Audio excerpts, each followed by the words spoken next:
बिस्मिल्लाहिर्रहमानिर्रहीम। अस्सलामुअलैकुम। भाई चैनल को सब्सक्राइब भी कर लिया करें, लाइक और शेयर भी कर दिया करें, कमेंट्स भी कर दिया करें, बेल आइकन को प्रेस कर लें जिससे हमारी आने वाली कहानियाँ आपको मिलती रहें। हालात ने कुछ ऐसी सूरत इख्तियार कर ली थी कि पुलिस मुझे भी अमीनुल्लाह का साथी समझने पर मजबूर हो गई थी। ये तो मेरे इल्म में था ही कि अंग्रेजों के खिलाफ जदोजहद करने वाली मुजाहिदीन की खुफिया तंजीम के लिए अब जमीन तंग हो चुकी थी। इनके सारे ठिकाने और तंजीम के बेशतर अफराद हुकूमत की नजर में आ चुके थे। गालबन अमीनुल्लाह भी इन्हीं में रहा होगा और इसके जरिए वो इस ठिकाने तक पहुंचना चाहते होंगे जिसका जिक्र अमीनुल्लाह ने मुझसे भी किया था। एक जोरदार आवाज सुनकर मैं उछल पड़ा। लकड़ी का बोसीदा दरवाजा टूटकर अंदर गिरा था। खतरे के फौरी एहसास ने मुझे कुछ कर गुजरने पर मजबूर कर दिया। मैं तेजी से नीम के पेड़ की तरफ लपका और बंदरों की तरह पेड़ पर चढ़ता चला गया। इसी वक्त एक धमाका हुआ। किसी सिपाही ने बंदूक चला दी थी। गोली सनसनाती हुई शाखों के दरमियान से गुजर गई। वो पेड़ पर चढ़ गया है, किसी ने कहा। मैंने इसी पर फायर किया था। मैं तेजी से एक मोटी सी शाख से चिमटा हुआ ऊपर खिसक रहा था। आंगन में तारीकी थी और पेड़ खासा घना था, इसलिए उम्मीद थी कि वो मुझे ना देख पाएंगे। मैं इसी शाख के सिरे तक पहुंचना चाहता था क्योंकि इस शाख का सिरा इमारत की छत तक मालूम होता था। मकान को चारों तरफ से घेरे में ले लो, जाओ जल्दी करो, हम इस पेड़ पर चढ़ते हैं। मुमकिन है कि वो छत पर चढ़ चुका हो। मैंने सुना वो जो कोई भी था यकीनन ज़हीन शख्स था। इसके लिए जो कुछ भी मैंने सोचा था वही इसके ज़हन में भी आ गया था। अब मेरे हाथ छत के किंगरे से छूने लगे थे। मैंने अपने जिस्म को समेटा और हाथों पर जोर देकर ऊपर उठने की कोशिश की। मैं पूरी कोशिश कर रहा था कि वो मेरी नकलो हरकत से बाखबर न हो जाएं, वरना मुमकिन था कि इनमें से कोई दोबारा फायर कर देता। मैं इन्हें किसी किस्म के शुबे में मुब्तला करना नहीं चाहता था, इसलिए मैंने इंतहाई एहतियात के साथ वो मामूली फासला तय किया था जो आम हालात में चंद सेकंडों से ज्यादा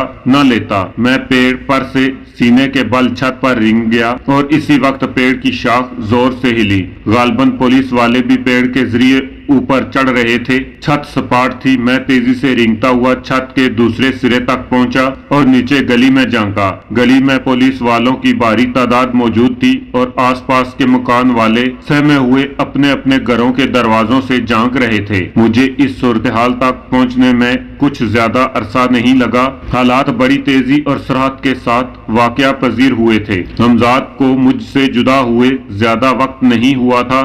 मैंने अब तक दानिस्ता इसे तलब नहीं किया था और इसकी मदद से गुरेजा किया था क्योंकि मेरे इल्म में था कि वो रजिया के बेहोश जिस्म को लेकर गया है और रजिया के जिस्म की बाहिफाजत जकरिया स्ट्रीट वाले फ्लैट में पहुंचना बेहद जरूरी था और इस सूरत हाल में इसकी मुकम्मल हिफाजत की और भी जरूरत थी, जबकि दलाल बैनर्जी से मेरी ठन चुकी थी। मेरे अंदाजे के मुताबिक हमजाद को अब तक अपने काम से फारिग हो जाना चाहिए था और अब मैं इस नाजुक सूरत हाल से दो चार था कि हमजाद की मदद के बगैर पुलिस के चुंगल से बच निकलना मेरे लिए तकरीबन नामुमकिन हो गया था। अब तक जिस हद तक जद्दोजहद मुमकिन थी मैं कर चुका था और अब पूरी तरह फंस चुका था। मुझे नहीं मालूम कि अमीनुल्लाह फरार होने में कामयाब हो सका था या नहीं, लेकिन पुलिस अब हाथ धोकर मेरे पीछे पड़ गई थी। इस बात से अंदाजा होता था कि अमीनुल्लाह इन्हें जुल देकर निकल गया है और अब पुलिस वाले मुझे किसी कीमत पर फरार नहीं होने देना चाहते। मेरे पास अब सिर्फ चंद लम्हे थे जिनमें मुझे कोई फैसला करना था। आया मैं हमजाद को तलब करूं या नहीं। दूसरी सूरत में पुलिस के हत्थे चढ़ जाना यकीनी था, जो मैं किसी तरह गवारा नहीं कर सकता था। मैंने हमजाद को तलब करने का फैसला कर लिया और फिर इसे पुकारने ही वाला था कि छत पर एक साया सा लहराया। वो रहा, कोई चीखा। आने वाला तन्हा था और इसके हाथ में बंदूक नहीं थी। शायद इसने जरूरत से ज्यादा न डर होने का सबूत दिया था। अब वक्त जाया करना फजूल था। एक तरफ मैंने हमजाद को पुकारा और दूसरी तरफ अचानक आने वाले पर छलांग लगा दी। वो गालबन इसके लिए तैयार नहीं था। वो गिरा और मैं इसके ऊपर छा गया, लेकिन जिस्मानी तौर पर वो मुझसे कवी था। वो फौरन ही संभल गया और इसका दायां हाथ चल गया। मुझे अपनी कनपट्टी पर पहाड़ टूटता महसूस हुआ। मेरी आंखों के सामने अंधेरा छा गया। मैंने धुंधलाई हुई आंखों से चारों तरफ अफराद को यके बाद दीगर छत पर गिरते देखा। निकल के जाने ना पाए। आने वालों में से कोई चीखा और मेरा ज़हन तारीकी में डूबने लगा था। मैंने लहरा कर गिरने से पहले 3-4 तेज चीखें सुनी और फिर मुझे कुछ नहीं मालूम कि क्या हुआ, क्योंकि मैं बेहोश हो चुका था। धुंधलाई सी रोशनी में मैंने आंखें खोली। मैंने अपने माथे पर किसी का लम्स महसूस किया। हमजाद, मैंने ऊपर नजर उठाई।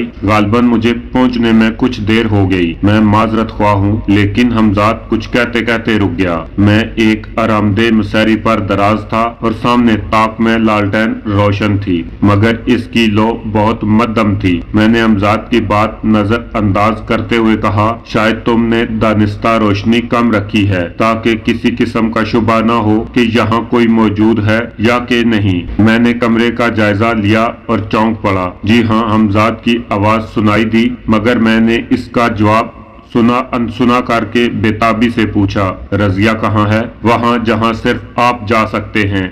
मैं नहीं, वो मेरी दस्तरस से निकल चुकी है। मैं इसलिए इसे तन्हा नहीं छोड़ना चाहता था। मुझे जो खदशा था आखिर वही हुआ। दलाल बनर्जी अपना काम कर गया। अगर मुझे बरवक्त आपकी मदद के लिए न जाना पड़ता तो शायद वो कभी अपने मकसद में कामयाब न हो पाता। हमजाद ने बुझे हुए लहजे में कहा, मुझे तुम्हारी बातें उलझा रही हैं। तफसील से बताओ क्या हुआ और अब क्या करना है? मैं बेताबी से बोला। रजिया इस वक्त दलाल बनर्जी की इबादतगाह में है। वो इबादतगाह जो खबीस रूहों का मस्कन है और जहाँ पाकीज़ा रूहें दाखिल नहीं हो सकती। वहाँ कोई गैर मादी वजूद नहीं जा सकता सिवाय इन वजूदों के जिन्हें शैतानी वजूद कहा जा सकता है। ये तो आपके इल्म में है कि मेरा ताल्लुक पाक रूह से है और इसीलिए मैं नापाकी की हालत में खुद आपके पास तक नहीं आ सकता। इसलिए मेरा वहाँ पहुँचना और रजिया को वहाँ से निकाल कर लाना नामुमकिन है, लेकिन आप वहाँ दाखिल हो सकते हैं और मैं आपके जिस्म में ऐसी कुव्वतें पैदा कर सकता हूँ कि शैतानी रूहें आप पर असर अंदाज न हों। दलाल बनर्जी का कोई नादीदा और पुरसरार हमला आपके लिए नुकसानदेह न होगा। वो आपको कोई नुकसान नहीं पहुंचा सकेगा। वो इबादतगाह कहाँ है? मैंने हमजाद की बात काट कर पूछा। हगली के किनारे आबादी से कुछ फासले पर, हमजाद ने जवाब दिया। फिर वो कुछ सोचकर बोला, आप वहाँ जा सकते हैं। आपको इस काबिल बनाया भी जा सकता है, लेकिन वहाँ पहुंचकर आपको बेइंतहा मोहतात और होशियार रहने की जरूरत है। मैं आपको इस बात की जमानत तो दे सकता हूँ कि आपकी जिंदगी हर तरह के खतरे से बची रहेगी, लेकिन इस सूरत में जब आप अपने होशो हवास पूरी तरह बरकरार रखेंगे और दलाल बनर्जी के किसी फरेब का शिकार न हो जाएं। हकीकी तौर पर मैं आपके जिस्म में इतनी कुव्वत भी पैदा कर सकता हूँ कि आप बैक वक्त कई ताकतवर अफराद का तन्हा मुकाबला कर सकें, लेकिन ये कुव्वत आर्जी होगी। तो फिर देर किस बात की है? मैं अभी और इसी वक्त वहाँ जाने के लिए तैयार हूँ, इससे पहले कि दलाल बनर्जी रजिया का दामन अजमत तार तार कर सके। मेरा वहाँ पहुँचना जरूरी है, मैंने पुरजोश लहजे में कहा। फिर आप मैं किसी ख्याल में खो गया। आप ठीक सोच रहे हैं, हमजाद बोला। रजिया को यहाँ से अगवा हुए कम अज कम आधा घंटा गुजर चुका है और ये एक तल हकीकत है जिसे बहरहाल कबूल करना ही पड़ेगा। लेकिन ऐसा हुआ तो मैं इससे बहुत सख्त इंतकाम लूंगा। रजिया पर सिर्फ मेरा हक था और मेरा हक है। क्या तुम पता नहीं लगा सकते कि मैंने जो सोचा है, मुझे जो खौफ है, वो सही है या गलत? मैं एकदम जोश में आकर ठंडा होता चला गया। मेरी आंखों ने देखा कि रजिया दलाल बनर्जी के सीने से लगी हुई है और इससे ज्यादा देखने की ताब में न ला सका। हमजाद की आवाज में दुख था। मैं जो कुछ मालूम करना चाहता था वो मुझे मालूम हो चुका था, लेकिन इसका मतलब हरगिज ये नहीं था कि मैं रजिया से दस्तबरदार हो जाता, इसे भूल जाता, इसकी मजलूमियत को नजर अंदाज कर देता, इसे दलाल बनर्जी के रहम करम पर छोड़ देता। یہ میری عزت نفس کے خلاف تھا، یہ میری انا کی شکست تھی۔ میرا خون کھول اٹھا، میں بے چین ہو گیا، میرا اضطراب بڑھتا چلا گیا۔ میں آج ہی رات بلکہ ابھی وہاں جانا چاہتا ہوں۔ میں نے حمزات کو اپنا فیصلہ سنا دیا۔ آپ ابھی کچھ دیر قبل ایک ذہنی جھٹکے سے دوچار ہوئے ہیں۔ نیا جسم حاصل کرنے اور اس کے ساتھ مکمل ہم آہنگی پیدا کرنے کے بعد یہ آپ کا پہلا دن ہے۔ آپ کو احتیاط کی ضرورت ہے۔ اگر آپ ایک رات اور صبر کر سکیں تو زیادہ بہتر ہے، ورنہ اگر آپ آج ہی رات اور ابھی وہاں پہنچنا چاہتے ہیں تو مجھے کوئی اعتراض نہیں۔ میں آپ کو چند لمحوں میں اس قابل بنا دوں گا کہ دلال بینرجی کا کوئی حملہ آپ پر کارگر نہ ہو سکے گا۔ حمزات نے مجھے مشورہ دیا۔ میرا اضطراب مصلحتاً کا متحمل نہیں ہو سکتا تھا، ہرچند کہ میں اس بات سے بھی بخوبی واقف تھا اور اس کا عملی تجربہ بھی میں کئی بار کر چکا تھا۔ حمزات کے مشورے ہمیشہ میرے حق اور میرے مفاد میں ہوتے ہیں، مگر حمزات بہرحال ایک غیر انسانی وجود تھا۔ وہ شاید انسان کے جذبے، احساس کی محبت، اس کی قربت، اس کے حسد، اس کے رشک، اس کے علم، اس کی مسرتوں اور ان عوامل کا مکمل طور پر اندازہ نہیں لگا سکتا تھا جن سے انسانی ضمیر اٹھا ہے۔ انسان جو جان بوجھ کر کبھی کبھی گھاٹے کا سودا بھی کر لیتا ہے، سمجھتے بوجھتے لا علم اور بے خبر بن جانا چاہتا ہے، اور مجھ جیسی سماج صفت طبیعت کا انسان تو کچھ اور ہی جذبے رکھتا تھا۔ وہ دور ہی ایسا تھا، وہ دن ہی ایسے تھے جب خطروں سے کھیلنے میں لطف آتا تھا، جب پرسکون زندگی پر موت کا گمان ہوتا تھا، جب ہر لمحے ایک نیا ہنگامہ کرنے کو جی چاہتا تھا۔ اس وقت بھی حمزات کے مشورے نے مجھے کچھ دیر کے لیے عقل کی پیروی کرنے کی ترغیب دی، مگر میں نے اپنی پوری زندگی میں زیادہ دیر عقل پر دل کو ترجیح دی ہے۔ دل جس نے مجھے ذلت اور رسوائی سے ہمکنار کیا، دل اس کی خاطر میں نے ہر دکھ اپنا لیا، دل جس کی ہر ضد پر میں نے لبیک کہا، اس دل نے مجھ سے کہا کہ میں حمزات کا مشورہ قبول نہ کروں، سو میں نے ایسا ہی کیا۔ میرا فیصلہ اپنی جگہ اٹل ہے، یہ رات یوں ہی نہیں گزرے گی، میں نے حمزات سے کہا۔ پھر چند ہی لمحوں میں جیسے میرے پورے وجود کو کسی نے روشنیوں میں نہلا دیا، میں نے اپنے پورے جسم میں بجلی کی سی رو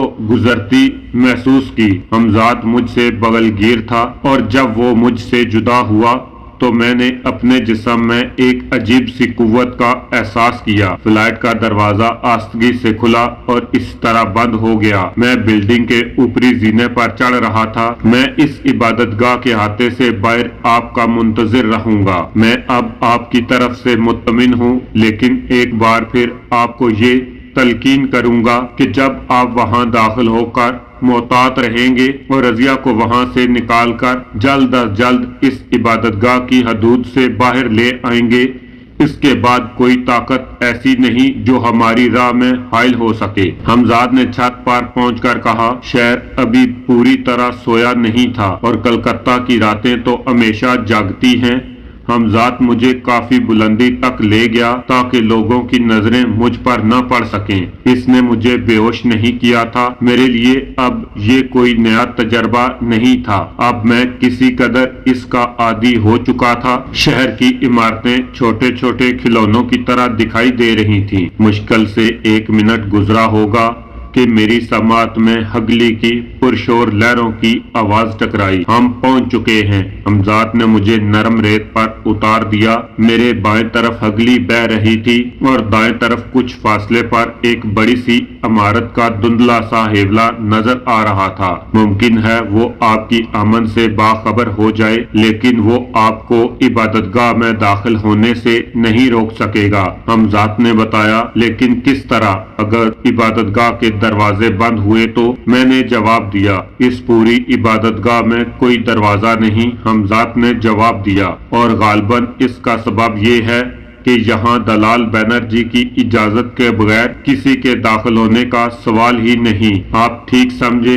इसी शैतानी कुत्तों का मालिक है कि दरवाजा न होने के बावजूद कोई शख्स यहाँ दाखिल नहीं हो सकता। शैतानी रूहें इसे इस वक्त तक अंदर दाखिल नहीं होने देंगी जब तक खुद दलाल बैनर्जी की इमा शामिल न हो, लेकिन आपका मामला बरअक्स है, वो आपको नहीं रोक पाएगा।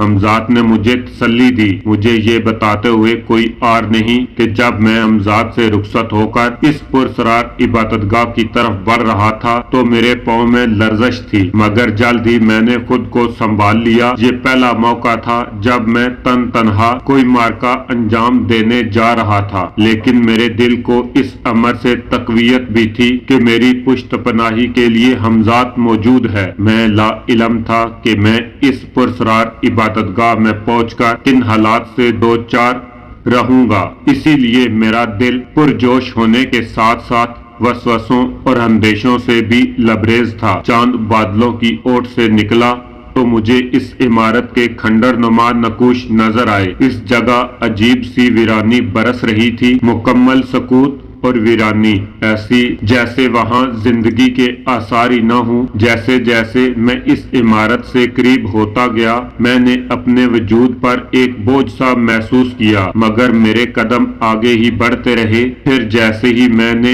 एक नीम शिकस्ता दीवार अबूर की, एक भरपूर चीख ने मेरे सारे वजूद को झंझोड़ कर रख दिया। ये चीख मेरे असाब पर बिजली बनकर गिरी और मैं अपनी भरपूर कुव्वत से इस खंडरनुमा इमारत की तरफ दौड़ा जो मुझसे अब चंद कदम के फासले पर थी। मैं इस चीख को पहचान चुका था। रजिया रजिया, मैं आ रहा हूँ, मैं चीखा। जैसे ही मैं इन खंडरात में दाखिल हुआ तो एकदम तेज रोशनी में नहा गया। मेरे कदम रुक गए, मैं मबहूत सा होकर रह गया। मेरी आंखों के सामने एक ऐसा मंजर था, इतना हसीन बयाक वक्त मैंने इससे पहले कभी नहीं देखा था। चंद लम्हे पहले की कैफियत जैसे मेरे जहन से हरफे गलत की तरह मिट गई। मैं जैसे सब कुछ भूल गया। फिर मेरी समा से एक दिलकश मध्यम लय टकराई, एक ऐसी लय जो बहुत से साजों की हम आहंग का नतीजा थी। जल तरंग और सतार की मिली जुली सी आवाज, इसलिए के साथ ही वो जिस्म हरकत में आ गए जो संगे मरमर के